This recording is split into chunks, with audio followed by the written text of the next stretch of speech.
జీ5 ఉండగా మీ favourite TV shows ని మీరు అస్సలు మిస్ అవ్వలేరు. Complete free. ఇన్నాళ్ళు తన కోసమే కదా దేవుడు లాంటి నా భర్తతో మాట్లాడకుండా ఉన్నాను. నా చెల్లికిచ్చిన మాట కోసమే కదా ఎవరెన్ని మాటలన్నా పడ్డాను.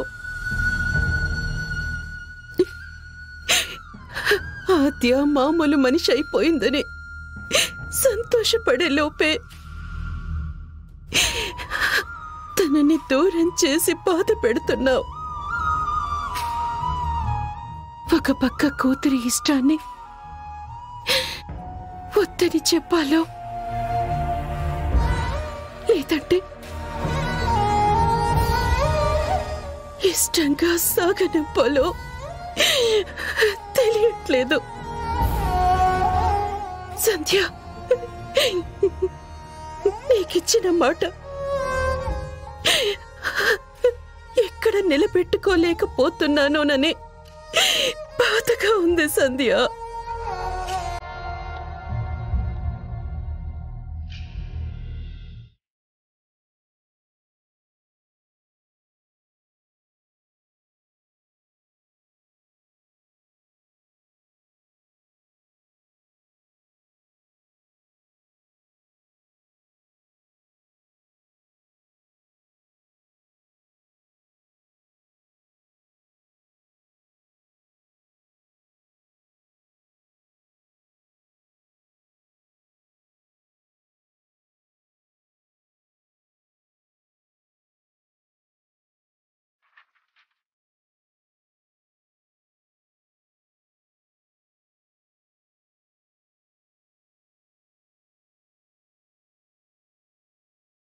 ఆద్య గురించి ఎవ్వరూ బాధపడాల్సిన అవసరం లేదు.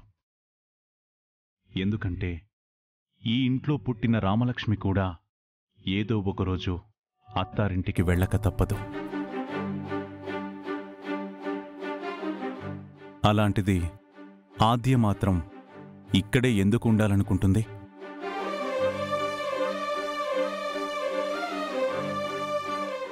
ఇన్నాళ్ళు కిషోర్ కష్టాల్లో ఉన్నాడు కాబట్టి తన కూతురిని ఇక్కడ వదిలేసి వెళ్ళాడు. ఆద్యకు నచ్చకపోయినా ఇంట్లో కట్టుబాట్లు చూసి మనతో కలిసిపోయింది. ఇప్పుడు కిషోర్ కష్టపడి మంచి స్థాయికొచ్చాడు. ఇకనైనా తన కూతురు తన కళ్ల ముందు ఉండాలని కోరుకోవాలి. రామలక్ష్మి ఒక పూట కనపడకపోతేనే మనం ఎంతో తల్లడిల్లిపోతాం. మరి కిషోర్ మాత్రం తన కూతుర్నిక్కడ వదిలేసి అక్కడ ఎన్ని రోజులని సంతోషంగా ఉండగలడు? ఎవరికోసం కష్టపడతాడో? ఆద్య విదేశాల్లో పెరిగిన అమ్మాయి. అక్కడి అలవాట్లు పద్ధతులు తనింకా మర్చిపోలేదు. తను అక్కడికి వెళితేనే సంతోషంగా ఉంటుంది.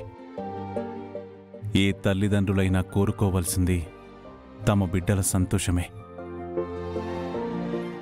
రెక్కలొచ్చి దూరంగా ఎగిరిపోయే బిడ్డలను చూసి వాళ్ళు సంతోషంగా ఉండాలని కోరుకోవడం తప్ప తల్లిదండ్రుల్లో వాళ్ళు లేరనే బాధను ఎవ్వరూ తీసివేయలేరు.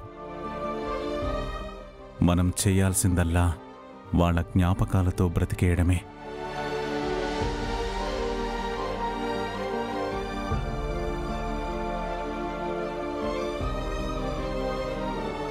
జీ5 యాప్ డౌన్లోడ్ చేసి అన్ని ఎపిసోడ్స్ పూర్తి ఉచితంగా చూడండి.